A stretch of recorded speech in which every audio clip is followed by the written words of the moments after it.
Bu bizim ordunun canavarlarıdır. Bu da Cəbrayılın vışqasıdır, vışqası. Bağalmışıq. Çək Şəhriyar, çək. Cəbrayıl, çək Şəhriyar.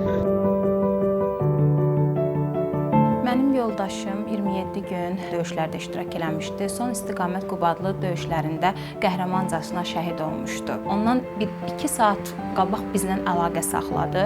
Dedi, yaxşıyam, salamatçılıqdır, sizin üçün darıxmışam. Övladlarım dedi ki, ata bilirik sən güclü bir atasan, inanırıq ki, torpaqlarımızı azad eləyəcəksən. Övladımın biri dedi, Qarabağ Azərbaycandır.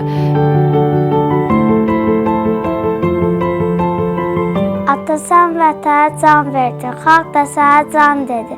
Ata-Allah səni yaradıb, vətənə qurban dedi. Yoxluğun ölüm deyil, sən yaşayırsan, sağsan. Zirvələrdə dalğalanan səni sürənci bayraqsan. Zəfər xəbərlərinə çox sevindim. Kaş yoldaşım özü də zəfəri görərdi. Mənim üçün çox sevindirici haldır ki, mənim yoldaşımın da bu işdə çox böyük payı var. Mən sevinirəm, mən qürur duyuram. Prezident İlham Əliyevin təsdiqi ilə Qarabağ ordeni vətən uğrunda, Cəbrayılın azadlığı uğrunda, Xocavəndin, Füzulinin azadlığı uğrunda medal və ordenindən təltif olunmuşdur. Mən dövlətdən çox razıyam. Dövlətimiz, millətimiz, vicdanlı insanlarımız arxamızdadır. Bu bizə stimul, güc verir.